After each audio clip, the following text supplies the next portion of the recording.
주일 사부 예배를 하나님께 드리겠습니다.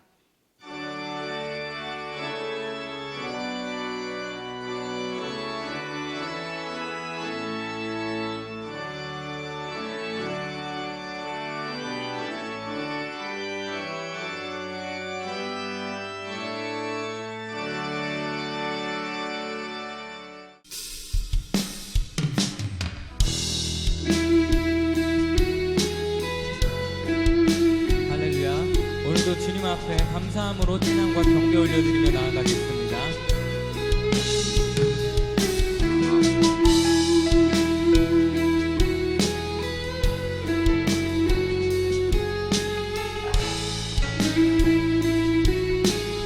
나를 향한 주의 사랑, 나를 향한 주의 사랑, 산과 바다에 넘치니 내 마음 열매 주님, 나에게 참 자유 주셨네. 늘 진리 속에 거하며 나의 손을 높이 들고 언제나 주님의 사랑을 노래하리.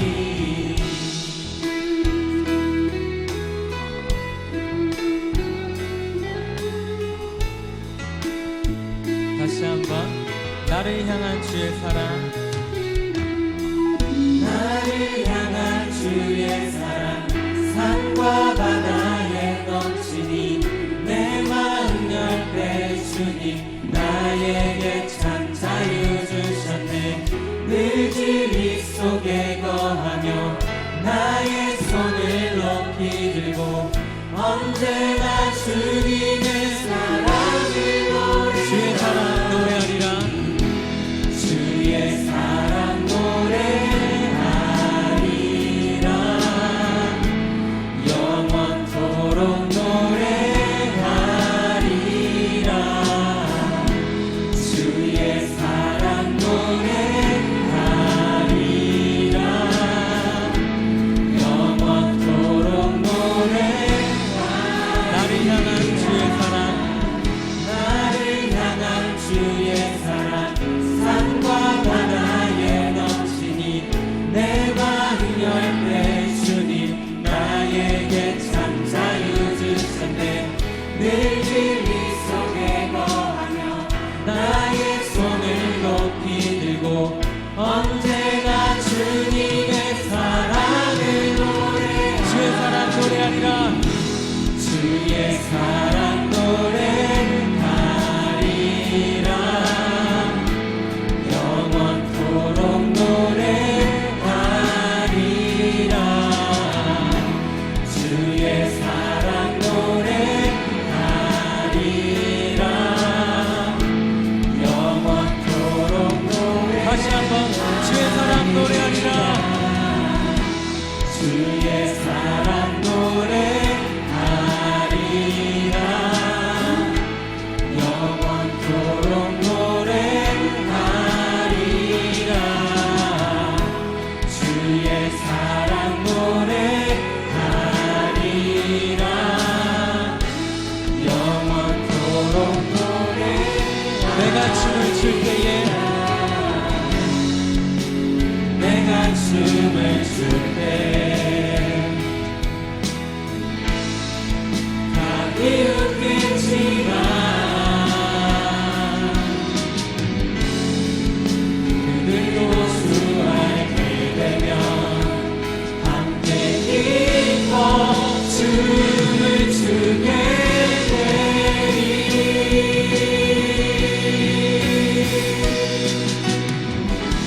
주의 사랑 노래하리라.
기뻐 춤을 추게 되리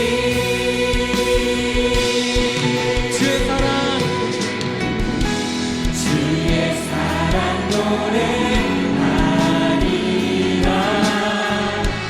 영원토록 노래하리라 주의 사랑 노래하리라 영원토록 우리가 주님의 사랑을 노래하기 소망합니다. 주의 사랑 노래하리라 영원토록 노래하리라 주의 사랑 노래하리라 영원토록 노래하리라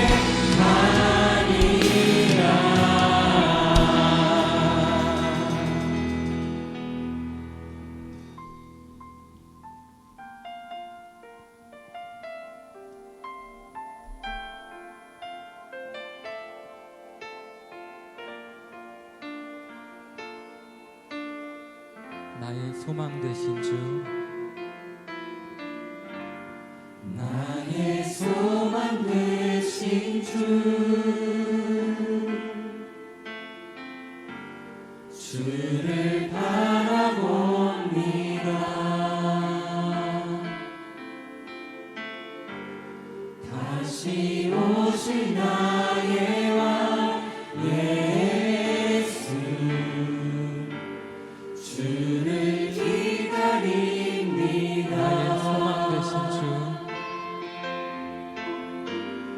나의 소망 되신 주를 바라봅니다.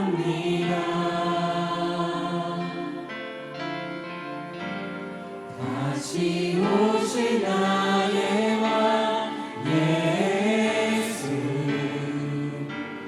주를 기다립니다. 밤이나 낮이나 어제나 오늘도 영원히 주만 찬양해.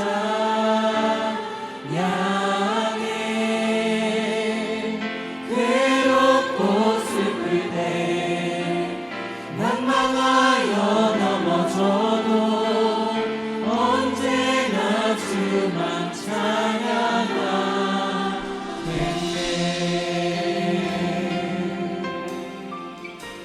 나의 소망 되신 주 나의 소망 되신 주를 바라봅니다. 다시 오실 나의 왕 예수 주를 기다립니다. 나의 소망 되신 주 나의 소망 되신 주를 바라봅니다. 주를 바라봅니다. 다시 오실 나의 왕 예수 주를 기다립니다. 밤이나 낮이나 밤이나 낮이나 어제나 오늘도 영원히 주만 찬양해.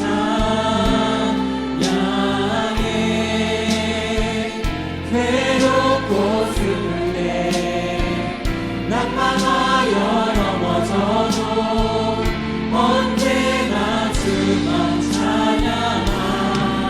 밤이나 낮이나 밤이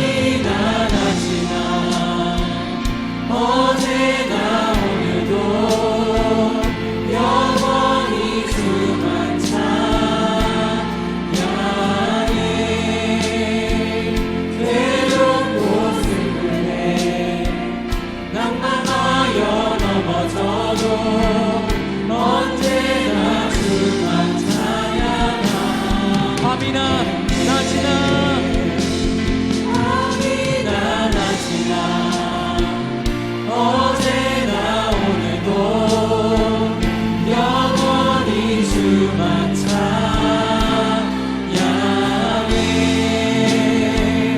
괴롭고 슬플 난망하여 넘어져도 언제나 주만 찬양하겠네.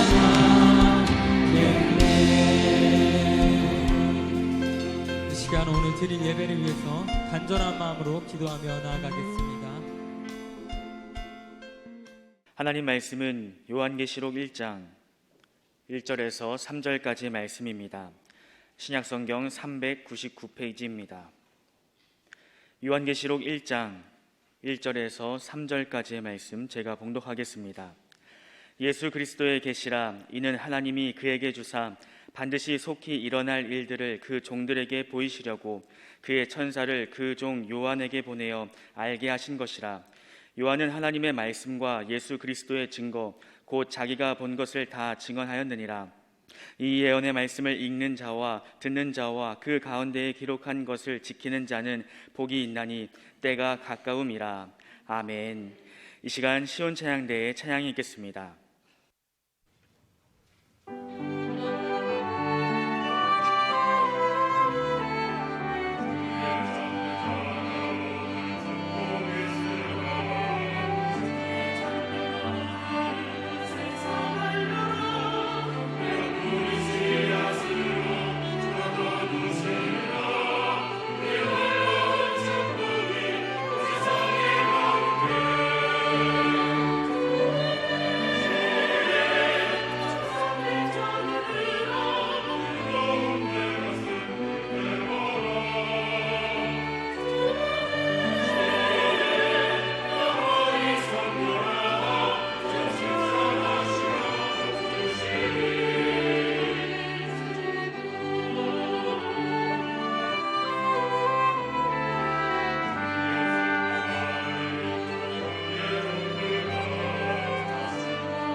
할렐루야, 할렐루야.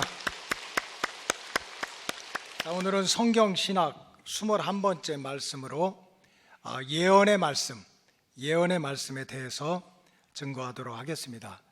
2022년 들어서 주일 예배를 통해서 로고스 성경 신학 창세기부터 요한계시록까지 그 중심의 메시지를 살펴보자 해서 지금 로고스 성경 신학 시리즈로 말씀을 전하고 있습니다.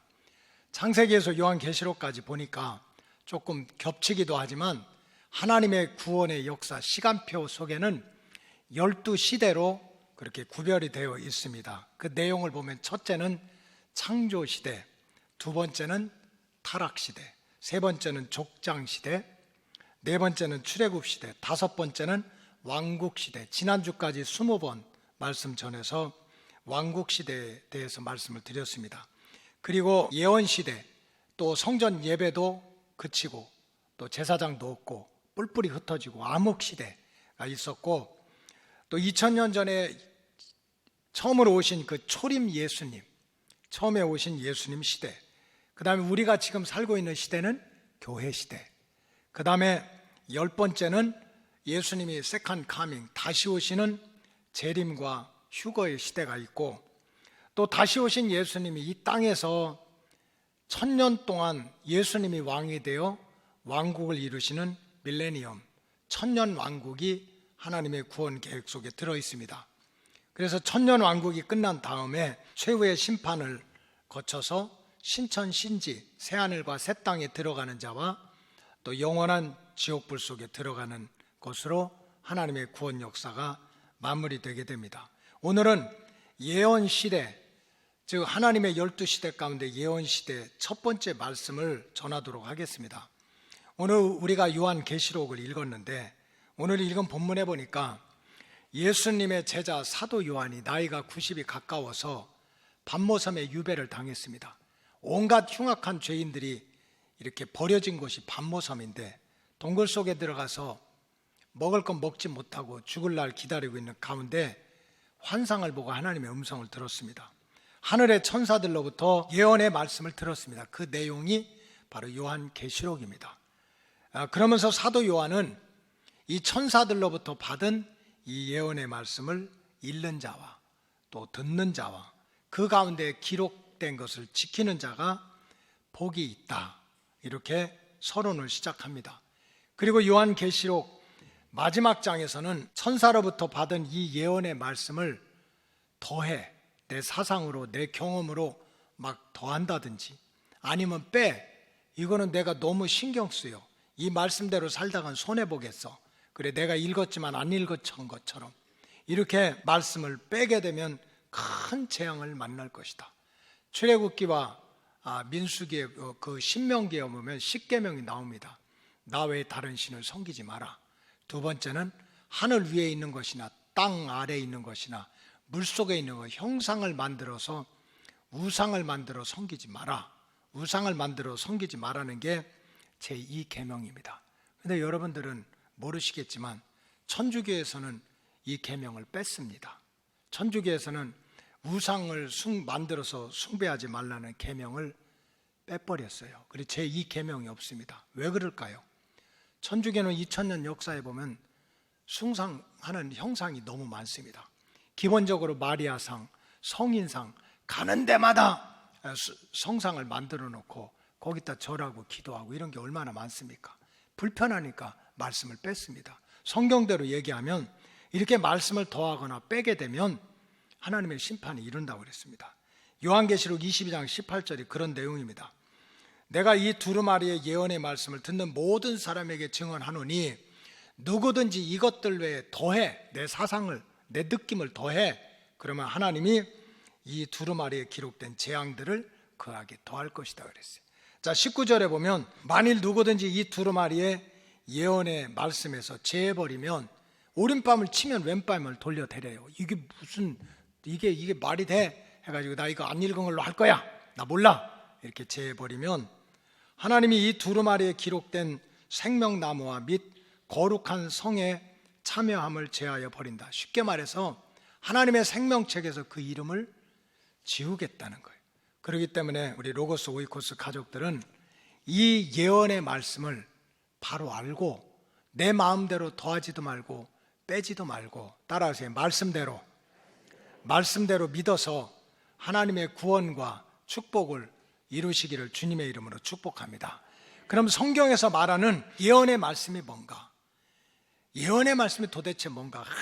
하도 예언이라고 하는 말을 많이 하니까 내가 환상을 봤다, 계시를 봤다, 들었다, 누가 아주 훌륭하게 예언을 잘한다, 이렇게 보통 표현을 하는데, 적어도 성경에서 말하는 예언의 말씀은 무엇을 뜻하는가?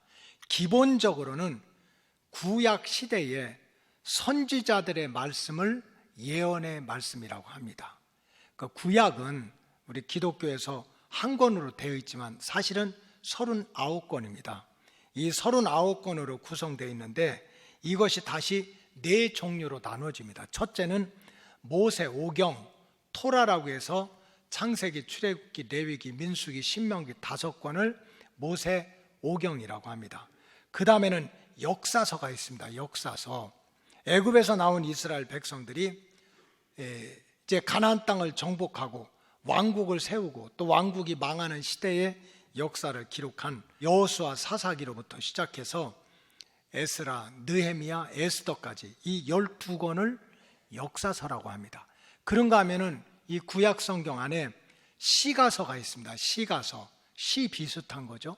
잠언 같은 거. 그래 욥기, 시편, 잠언, 전도서, 아가서를 시가서라고 합니다. 그리고 이 39권 중에 17권을 바로 예언서 또는 선지서라고 합니다. 선지서. 선지서나 예언서는 같은 말입니다. 이것이 17권입니다. 그래서 대선지서 또는 대예언서가 이사야, 예레미야, 예가, 에스겔, 다니엘 5권. 소선지서는 호세아부터 시작해서 스가랴, 말라기까지 12권을 선지서라고 합니다. 그래서 물론 왜 대선지자라고 그랬냐? 그 선지자가 막 굉장히 위대해, so great. 그래서 대선지서, 대예언자 그건 아닙니다. 책이 두꺼워서 예언받은 내용이 많아서 대예언서라고 그러고 책이 얇아서 예언받은 내용이 적은 거를 소예언서라고 합니다. 그래서 기본적으로 이제 예언이다 또 예언의 말씀이다 할 때는 기본적으로 성경에 기록된 선지자들의 말씀을 예언의 말씀이라고 합니다. 그러면 이 예언의 말씀의 뜻이 뭐냐? 그 선지자들이 받고 문서를 기록한 이거를 예언의 말씀이라고 하는데 그 예언의 말씀의 특징은 뭡니까? 첫째는 예언의 말씀은 인간이 말이 아니라 하나님의 말씀이라는 뜻입니다. 내가 예언을 환상을 봤어, 계시를 봤어, 하나님이 예언하래 그런 게 아니고 성경에서 말하는 예언의 말씀은 인간의 말이 아니라 하나님의 말씀을 뜻합니다. 성경에서 예언자, 히브리어로 나비라고 그러거든요. prophet. 이 예언자, 선지자는 같은 말인데 하나님의 대변자, 또 선견자, 하나님의 뜻을 알고 미리 알려주는 사람. 여러분 예수 잘 믿고 하나님 마음에 흡족하면 우리가 걸어가야 될 길도 보여주실 줄로 믿습니다. 망하고 싶은 사람이 누가 있겠어요? 불행하고 싶은 사람이 누가 있겠습니까? 길을 모르는 거예요. 이게 사는 길인지 죽는 길인지 흥하는 길인지 망하는 길인지 모르고 내 마음대로 생각대로 계산대로 가다 보니까 우한질고를 만나는데 바로 예언자들은 선지자들은 하나님의 뜻을 잘 분별해서 우리의 앞길을 알려준다 이런 뜻입니다. 그래서 선지자다, 예언자다. 적어도 성경에서 선지자의 말씀, 예언자의 말씀 이렇게 얘기하는데 선지자라고 하는 것은 하나님의 말씀을 대신 전하는 자예요. 하나님의 뜻을 미리 알려주는 자. 자기 생각이나 철학을 집어넣고 그냥 하나님의 말씀대로 나팔을 불어서 전파하는 자를 바로 예언자라고 그러고 그 예언자가 기록한 내용이 바로 17권의 예언서입니다. 예레미야 1장 7절에 보면 이렇게 나옵니다. 예레미야가 여호와께서 내게 이르시되 너는 아이라 하지 말아라. 어느 날 예레미야에게 하나님이 나타나셔가지고 내가 너를 쓰겠다 하니까 하나님 나 너무 어립니다. 여기서 나이가 어리다는 게 아니에요. 나는 배운 것도 없고 아직 인생의 경험도 부족하고 나는 아무것도 모릅니다. 능력이 없습니다. 그런 뜻입니다. 그러니까 하나님이 너는 아이라고 말하지 말고 내가 너를 누구에게 보내든지 너는 가며 내가 가라고 하면 가. 내가 내게 무엇을 명령하든지 너는 말할지어다. 내가 얘기하는 거 그대로 받아서 너는 그대로 전달하면 돼. 이게 예언자입니다. 이게 예언의 말씀이야. 아까 예언자의 말은 인간의 말이 아니라 하나님의 말씀인 거예요. 근데 문제는 구약시대부터 오늘날 이 순간까지 하나님의 말씀이 아니야. 절대로 하나님의 말씀이 아닌데 자기의 말을 가지고 하나님의 말씀이라고 하는 가짜 선지자 또 거짓 선지자가 일어나서 택한 백성들의 영혼을 미혹하고 육신을 무너뜨리는 일이 많다는 거예요. 구약 시대에 누구는 진짜고 누구는 가짜야 이렇게 나오지 않았어요. 구약 시대 선지자다 예언자라 하는 단어는 나비라고 하는 히브리어인데 이건 진짜나 가짜 모두에게 다 쓰였습니다. 모두에게 다 쓰였어요. 그러니까 겉으로 보면 모르는 거예요. 그러나 그 내용에 들어가면 진짜 하나님의 말씀을 전하는 참 예언자가 있고 자기 말을 퍼뜨리는 가짜 예언자가 있다는 거예요. 이거를 분별할 줄 알아야 된다는 거죠. 예레미야 14장 14절에 보니까 여호와께서 내게 이르시되 선지자들이 내 이름으로 거짓 예언을 하는도다. 나 선지자야 예언자야 목사야 하면서 하나님의 말이 아니라 인간의 말, 자기 거짓말을 하고 있다는 거예요.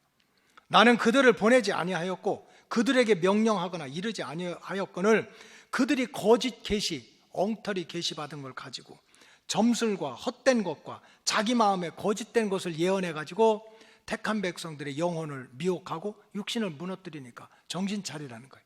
여러분 2000년 기독교 역사 가운데 기독교가 가장 빠르게 부흥한 데는 대한민국입니다. 대한민국. 이 조그만 땅덩어리에서 1884년에 기독교가 들어와서 이제 뭐 140여 년 되는데 이 짧은 기간 동안에 정말 가는 곳마다 십자가가 세워지고 이렇게 부흥이 일어난 데는 2000년 선교 역사에서 대한민국밖에 없어요.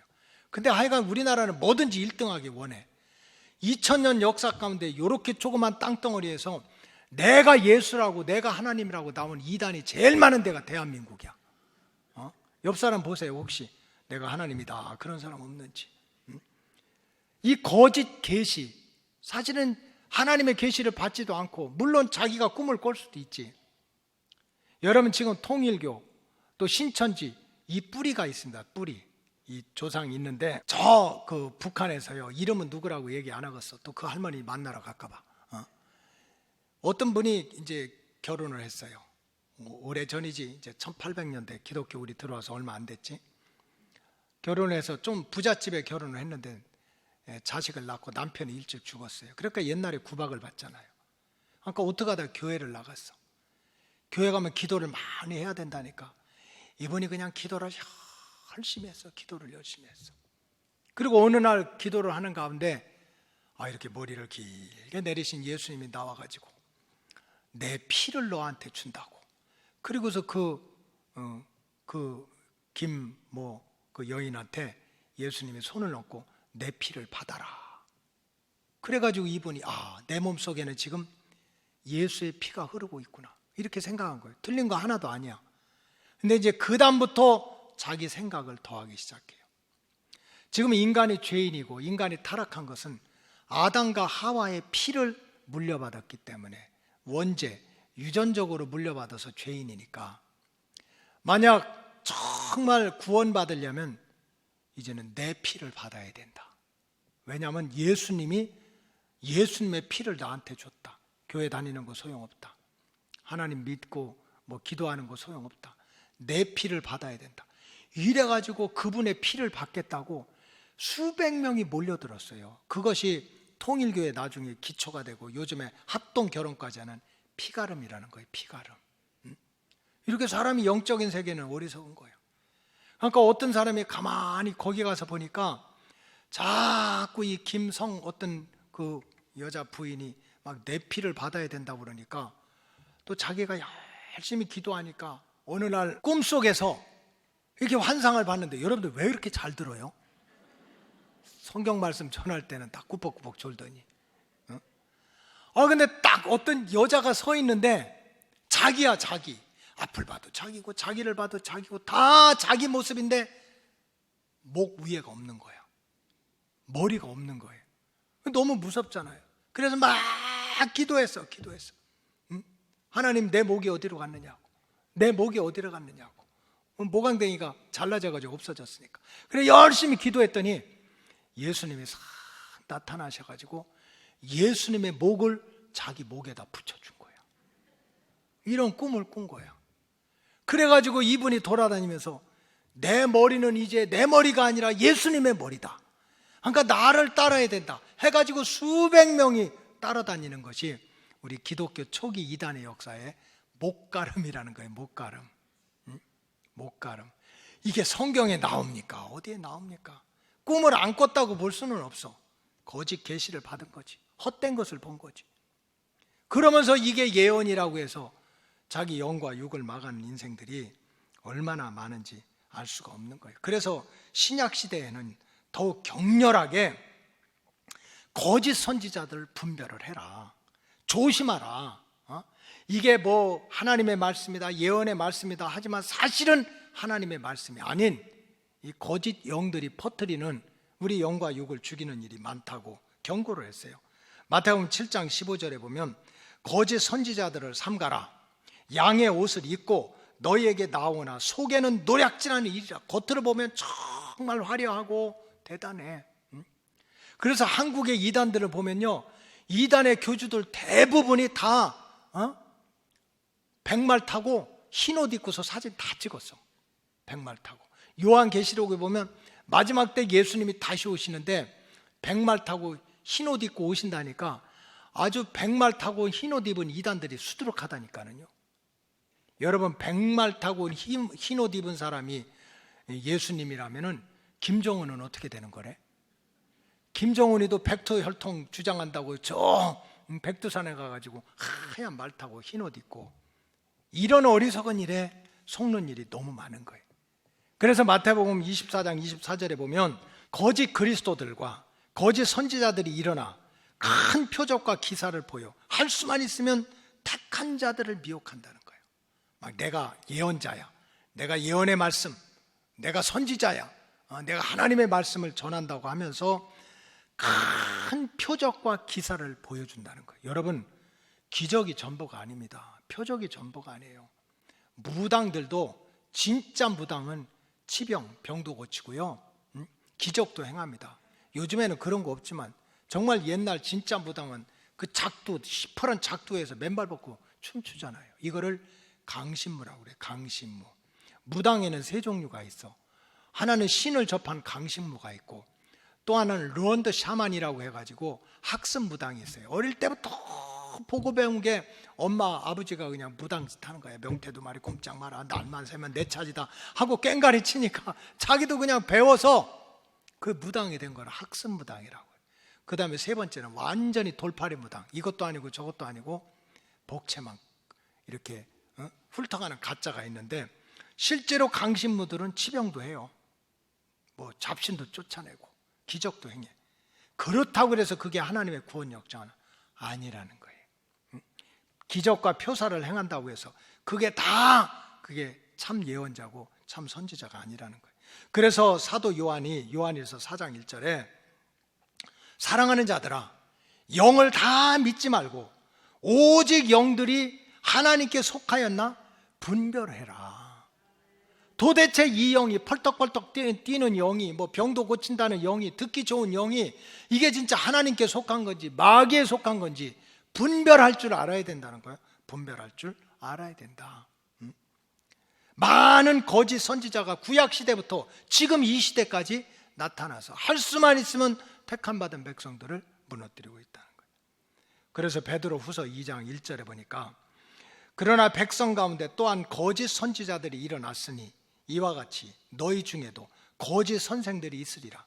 그들은 멸망하게 할 이단을 가만히 끌어들여 자기들을 사신 주를 부인하고 임박한 멸망을 스스로 취하는 자들이다.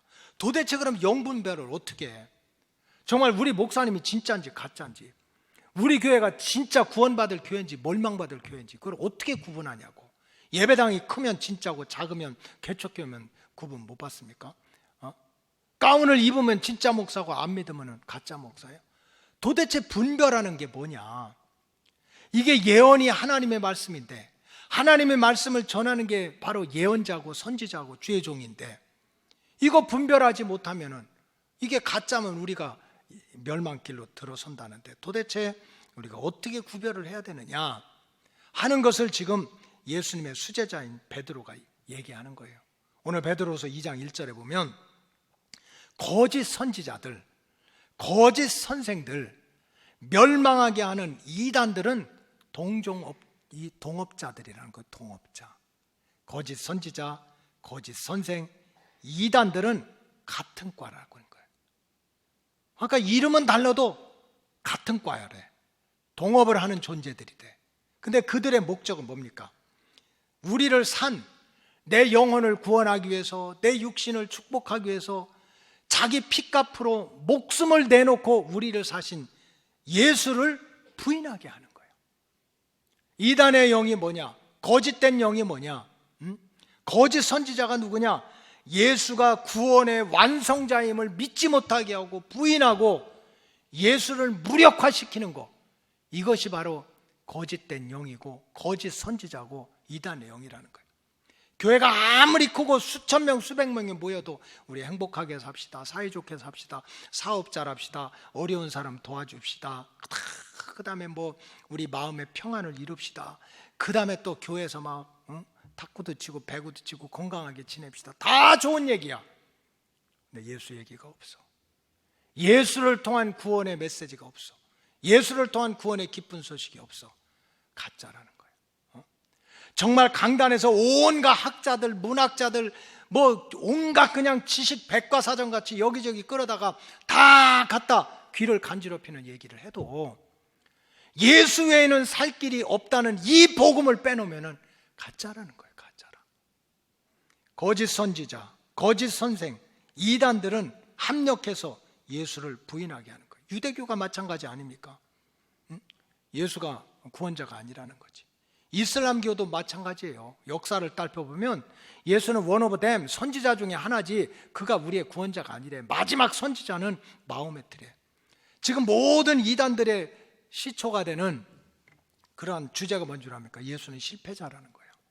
예수님은 생육하고 번성하고 충만하라고 그랬는데 생육도 못하고 번성도 못하고 충만하고 세상을 정복하지 못하고 십자가에 달려 죽었다.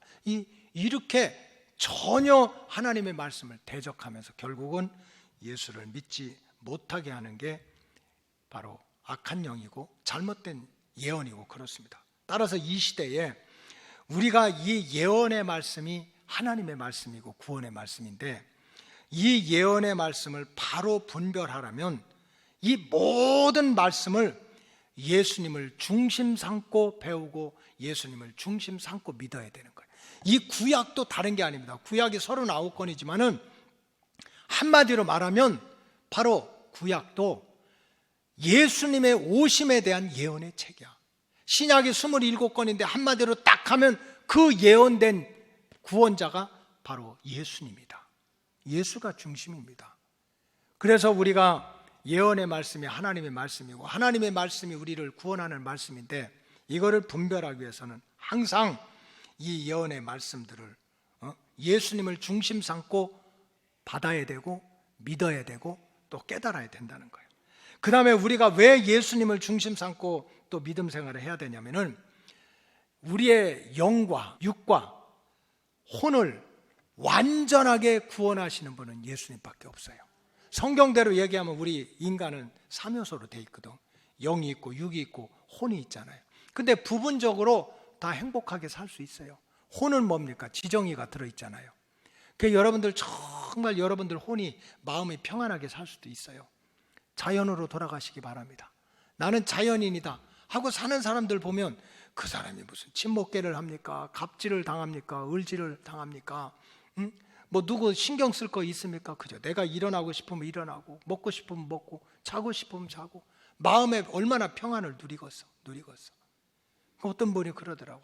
우리 남편은 나이가 들면서 낭만적이 되는 것 같다고.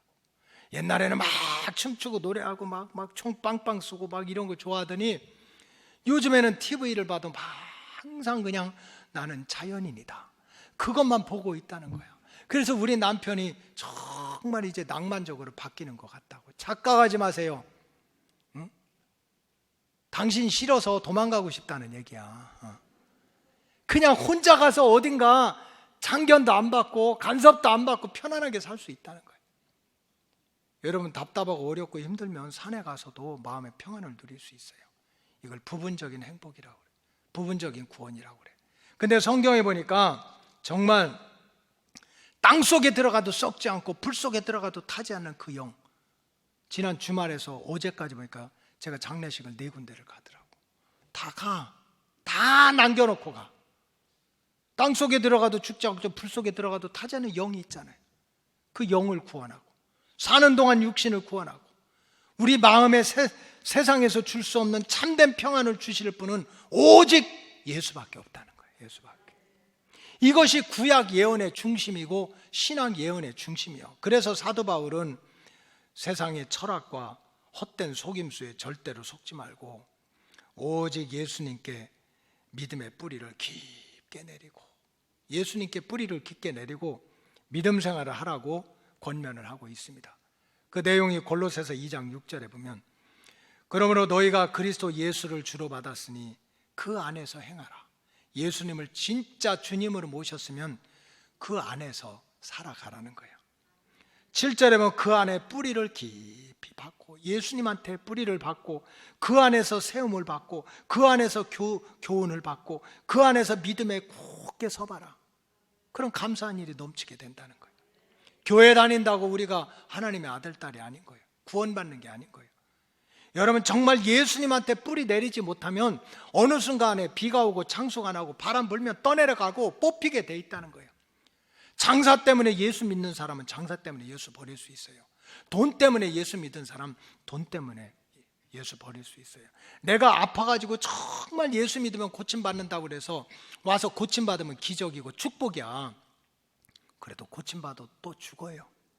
그렇기 때문에 우리는 사도 바울이 얘기한 것처럼 우리는 오직 예수님 그분에게 뿌리를 내리고 세움을 입는 신앙생활을 해야 된다는 거예요.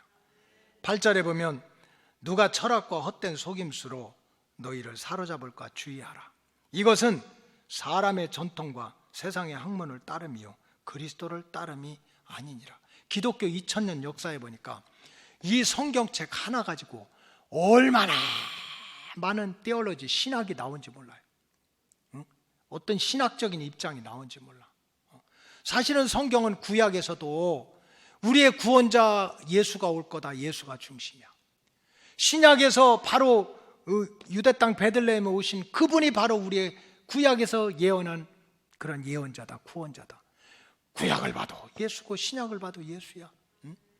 그러니 예수 한 분이면 만족한데 성경을 붙들고 막 다른 신학이 꽉 찬 거야. 막 과정신학, 민중신학, 해방신학, 노동신학, 여성신학, 환경신학, 자유주의신학, 인본신학, 공산신학, 예수신학, 예수신앙 하나면 족한데 지금 예수가 없는 인간의 철학과 헛된 속임수가 가득 차 있습니다. 여러분 예언의 말씀, 우리가 지금 듣는 게 예언의 말씀인데 예언의 말씀이 뭡니까? 예언의 말씀은 하나님의 말씀이야. 철학자의 얘기가 아니야. 인간의 얘기가 아니야. 하나님의 말씀이라는 거예요. 근데 그 하나님의 말씀의 중심은 구약을 봐도 예수고 신약을 봐도 예수인 거예요.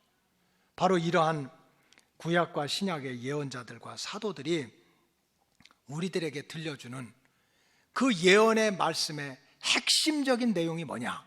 이것을 오늘 말씀드리려고 그래요. 구약에 이제 가장 기본적으로 예언서, 이게 선지서라고 하죠. 똑같이 그걸 갖다 예언의 말씀이라고 하는데 그게 17권입니다. 대선지자가 선지서가 5권, 소선지서가 12권이야. 제가 이걸 얼마나 많이 읽었겠어요. 근데 오늘하고 앞으로 3번 12권의 얘기를 다 해야 돼요. 다 해야 돼. 누가 시켜서 하는 건 아니라 제가 하려고 마음을 먹었어요. 근데 어떻게 다 해? 책들이 얼마나 많아. 그런데 정말 기도하고 읽어보면서 기도하니까 이 17개의 예언서 중에 맹맥하게 흐르는 맥이 보이는 거예요. 영적인 흐름이 보이는 거예요. 물에는 수맥이 있잖아요. 땅에는 광맥이 있잖아. 아무데나 판다고 금덩어리 나오고 아무데나 판다고 물이 나옵니까? 맥이 있는 거예요. 영적인 세계도 마찬가지예요. 성경을 읽어도 그 영적인 흐름이 보여야 돼요. 그 17권의 그 선지자들의 얘기를 읽고 또 읽고 해보니까 거기에 하나의 영적인 맥이 보이는 거예요. 그런데 16명의 선지자들의 그러한 말이 알고 보니까 똑같아요. 중심적이고 공통적인 메시지가 있더라고. 선지자들이 공통적으로 중심적으로 하는 예언의 말씀이 있더라고요. 그 첫 번째가 뭔 줄 압니까? 인간의 모든 불행은 하나님을 떠나서 생겼다는 거예요. 내가 왜 이렇게 아프지? 왜 이렇게 힘들지? 왜 이렇게 우한 질고가 많고 행복한 가정이 아니라 집구석이 되지? 왜 이렇게 이 나라가 그냥 언제 망할지 모르고 언제 전쟁 날지 모르고 이렇게 불안하지? 그래서 인간의 모든 불행은 하나님을 떠나서 생긴 일이니까 너를 창조하고 죽기까지 사랑하는 하나님께로 돌아오라는 거예요. 모든 선지자들의 중심적이고 공적인 그러한 메시지는 너 지금 힘들지 어렵지, 누구 원망하지 마. 하나님 떠나서 생겼으니까 하나님께로 돌아와라. 이것이 선지자들의 공통적인 메시지입니다. 예를 들면 이사야 1장 2절에 보면 하늘이여 들으라, 땅이여 귀를 기울이라. 이사야 선지자가 하나님한테 영을 받고 말씀을 받고 나니까 얼마나 답답하면 인간들이 안 들으니까 허공을 해서 외치는 거야. 하늘이여 들으라고, 땅이여 들으라고. 왜 그랬을까요? 인간들이 안 들으니까, 하나님 백성들이 안 들으니까. 여호와께서 말씀하시기를 내가 자식을 양육하였거늘 그들이 나를 거역했다. 여러분 자식 키워봤잖아요. 여기 자식 키워보고 분들 많잖아. 여러분들이 자식 어떻게 키웠습니까? 내가 먹을 거 다 먹고 남은 거 있으면 조금씩 논아줬잖아. 내가 쓸 거 다 쓰고 남은 건 있으면 조금 자식들 논아줬잖아요. 여기 다 무서운 분들만 계셔. 그렇게 키웠습니까? 아니잖아요. 그렇게 내가 자식을 양육하였거늘 그들이 나를 거역했대. 이게 지금 이스라엘 백성들의 모습인 거예요. 우리의 모습인 거예요. 그래서 3절에 보면 소는 그 임자를 알고 나귀는 그 주인의 구유를 알감하는 영혼이 없는 동물까지도 세상에 그냥 저녁에 보면 그저 복개도로에 그냥 얼마나 많은 사람들이 자기 애기들 데리고 산책하는지 몰라요. 애기가 발이 넷이더라고. 근데 걸어가면서도 다 정말 나도 지금 키워야 될까 고민 중이야, 기도 중이야. 이렇게 걸어가다 그냥 안 가고 이렇게 쳐다보고 또 이렇게 하고. 세상에. 아니 그렇게 짐승들도 주인을 알아보는데 이스라엘 백성은 알지 못하고 내 백성은 깨닫지 못했다.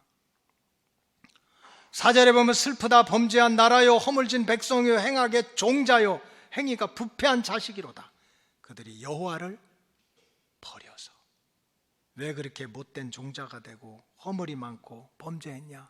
다른 게 아니지. 하나님 버려서 그렇다는 거예요. 이스라엘의 거룩하신 일을 만홀히 무시하고 속이고 여기서 멀리하고 물러갔다. 그래서 어떻게 하라는 거야? 벼락 맞아 죽는다는 거야? 아니에요. 선지자들은 지금 힘들지 아프지 복잡하지 가시덩굴과 엉겅퀴에 있고 뱀들이 발꿈치 묻는다고 쫓아오지 왜 그런 줄 알아? 하나님을 떠나서 그런 거야. 하나님을. 사람 원망하지 마. 세상 탄식하지 마. 그래 이사야 55장 7절에 보니까 악인은 그의 길을 불의한 자는 그의 생각을 버리고 따라서 여호와께로 돌아오라. 하나님께 돌아오라는 거예요. 문제 다 해결하고 병 다 고치고 빚 다 갚고 가시던걸 다 해결한 다음에 오라는 게 아니야. 불의하면 불의한 대로, 악하면 악한 대로, 뱀에게 물렸으면 물린 대로 모세의 손에 든 놋뱀 예수를 보고 하나님께 돌아오라는 거예요. 선지자들의 예언의 말씀은 다 똑같아요. 하나님께 돌아오라는 거예요. 호세아 6장 1절에 보니까 똑같아요. 오라 우리가 여호와께 돌아가자. 여호와께서 우리를 찢으셨으나 도로 낫게 할 것이요 우리를 치셨으나 싸매어 주실 것이라. 아까 여호와께 돌아가자.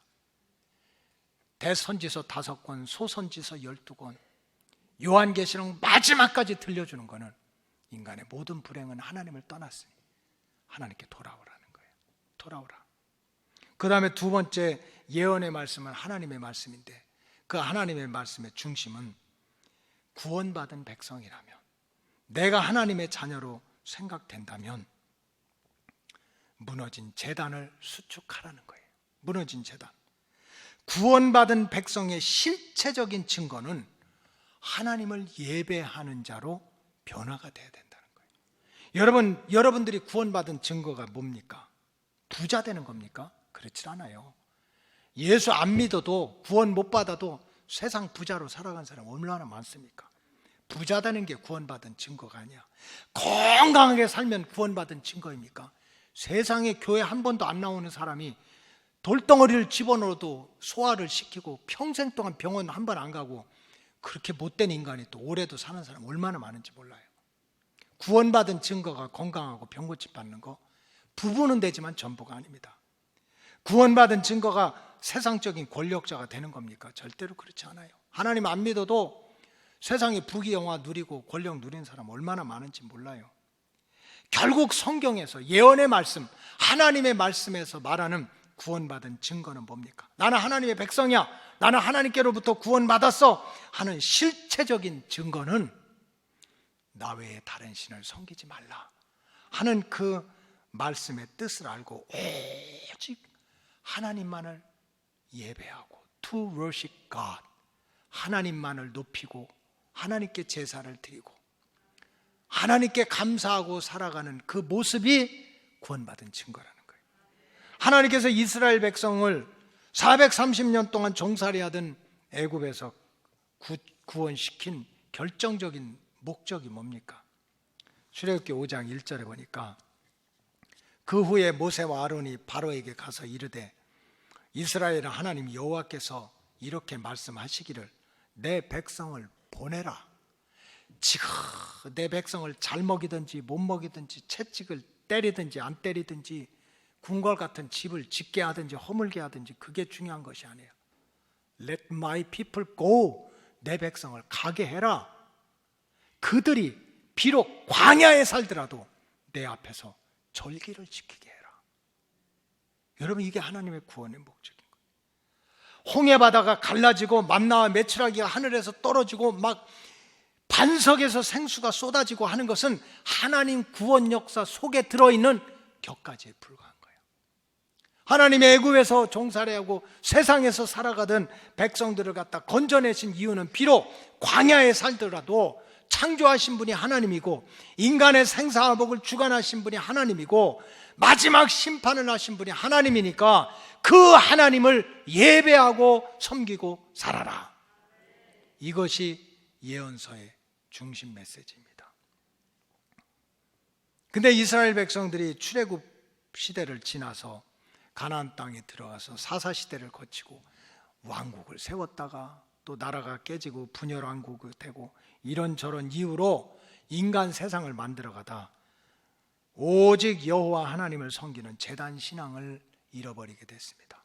너무 사는 게 힘들어서 제사를 잃어버렸어요. 세상이 너무 좋아서 제사를 잃어버렸어요. 그런가 하면은 하나님 안 믿는 사람들도 바알을 섬기고 아세라 우상단지 아스타로 신상을 만들어 놓은 사람들도 너무 잘 사는 거야.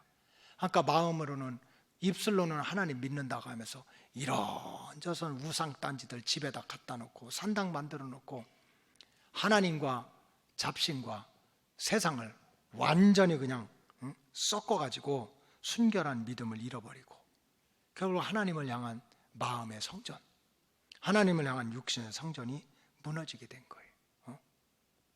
한때는 안 그랬는데 그저 성전에 찾아가서 찬송만 들어도 눈물이 쏟아지고 교인들만 봐도 정말 엄마 같고 아빠 같고 동생 같고 이모 같고 한 피바다 한 몸 이룬 형제들이라고 그랬는데 전혀 그런 감동이 없는 거야.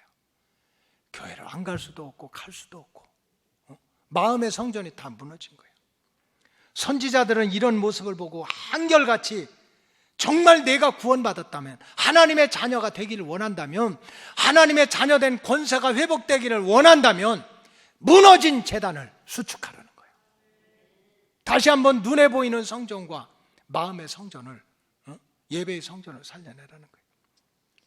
요한복음에도 보면 예수님께서 마지막 때는 하나님께서 구원의 은총을 베푸시기 위해서 오직 예배하는 자를 찾는데 누구를 구원할까 누구를 축복할까 잘난 사람, 인기 있는 사람, 똑똑한 사람, 힘 있는 사람이 아니라 누가 하나님을 신령과 진정으로 예배하는지 그 예배하는 자를 찾아서 하나님은 구원의 역사와 축복의 역사를 이룬다는 거예요. 요한복음 4장 23절에 보면 아버지께 참되게 예배하는 자들은 영과 진리로 예배할 때가 원하니 곧 이때라. 아버지께서는 이렇게 자기에게 예배하는 자들을 찾는다 그랬어요. 따라서 우리 로고스 가족들, 여러분 세상 앞으로 좋아진다고 절대로 생각하지 마세요. 성경에 나오는 대로 전쟁이 계속될 것이고 기근이 계속될 것이고 전염병이 계속 돌 거예요.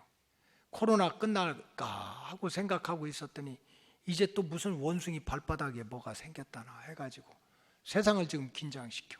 그렇게 똑똑한 빌 게이츠, 지금부터 6년 전에 바이러스 올 거라고 예언한 사람, 앞으로 가을이 되면 더 심한 바이러스가 올 수 있다고 그래요. 천재지변을 막을 수가 없습니다. 같은 땅덩어리인데 미국에서 갑자기 때 아니게 어느 지역에서는 막 영하 5도 10도로 막 내려오는 거예요. 지금 그런가 했더니 한쪽에서는 막 38도 40도 42, 3도로 막 올라가는 거예요. 어떻게 살아요? 여러분 참 아직까지 대한민국은 감사해요. 여러분 사우나 가보셨잖아요. 냉탕 20도야. 뜨거운 데 가면 제일 뜨거운 데 43도야. 애들은 속지 들어가서 어른들이 시원하다 그러니까 43도 들어가서 잠깐은 시원해도 거기서 24시간 있어 보세요. 어떻게 된 거야? 반숙되는 거지. 반숙이 뭔지 알죠? 계란 반 익는 거. 그런 날씨가 지금 계속되는 거예요. 여러분 이런 천재지변이 계속 일어나는 게 앞으로 마지막 때 현상입니다. 그래도 우리 로고스 가족들은 오직 신령과 진정으로 예배하는 자가 되시기 바랍니다. 이게 믿음의 증거고 이게 구원의 증표고 하나님이 바로 그 사람을 찾는다고 하니까 이 선지자들, 구약의 선지자들, 예수님의 사도들, 계시받은 사도 요한이 예수님이 하신 말씀은 구원받았느냐, 겨자씨만한 믿음이 있느냐, 그 증거로 to worship God, 하나님을 예배하는 증거를 보이라는 거예요. 이것이 선지자들의 중심적인 메시지입니다. 마지막으로 예언자들의 공통적인 중심 메시지는 하나님의 구원 역사를 완성하기 위해서 다윗의 후손 중에서 메시아, 구원자가 나타날 거라는 거예요. 다윗의 후손 중에서 유대 땅 베들레헴에서 탄생할 자고, 그분은 성령으로 잉태될 거고 와서 병을 고칠 거고 귀신을 쫓아낼 것이고 천국의 비밀을 가르쳐 줄 거고 인생들의 죄를 다 뒤집어 쓰고 속죄의 양으로 죽을 거고 그 죽음의 권세를 이기고 3일 만에 부활할 거고 사람들이 보는 앞에서 하늘로 올라갔다가 내가 다시 오리라 약속할 그분이 메시아라는 거예요. 그분이 누구입니까? 예수님이지. 그래서 우리가 예수님을 중심 삼고 신앙생활을 해야 된다. 내가 오래 다녔다, 교회가 크다, 뭐 내가 얼마나 공부하고 성공하고, 이건 다 격가지에 불과한 거예요. 격가지. 지금 마태복음 1장 18절 이후의 내용이 그런 내용입니다. 마태복음 1장 18절에 보면 예수 그리스도의 나심은 이러하니라. 그의 어머니 마리아가 요셉과 약혼하고 동거하기 전에 성령으로 잉태된 것이 나타났더니 19절 그의 남편 요셉은 의로운 사람이라 그를 드러내지 아니하고 가만히 끊고자 했대. 요셉은 착했대. 결혼도 하지 않았는데, 성관계도 안 했는데, 마리아가 임신했다고 하니 이거 소문 퍼지면 돌에 맞아 죽으니까 우리 조용히 헤어지자 이렇게 한 거예요. 근데 20절에 보니까 이 일을 생각할 때 주의 사자가 현몽하여 이르되 다윗의 자손 요셉아 내 아내 마리아 데려오기를 무서워하지 말아라. 그에게 잉태된 자는 따라서 성령으로 된 것이라는 거예요. 그리고 21절에 보니까 아들을 낳는데 그 이름을 예수라고 져라. 이는 그가 자기 백성을 그들의 죄에서 구원할 자심이니라 하니라 하고 22절에 뭐라고 그랬습니까? 이 모든 일이 된 것은 주께서 선지자로 하셨던 말씀들을 다 예수 안에서 성취가 되게 하기 위해서. 구약의 선지자, 예수님 오시기 7, 800년 전에 성경 안에 3,400번 우리의 구원자는 어느 땅에서 성령으로 잉태해서 이렇게 오실 것이고 저렇게 오실 것이고 하는 예언자들의 중심적인 메시지가 누굽니까? 예수인 거예요. 그렇기 때문에 구원받은 저와 여러분들은 우리 마음속에 겨자씨만한 믿음만 있다면 세상 끝날까지 비록 광야에 살아도 축복받아서 건강하고 부유하게 살면 더 좋지.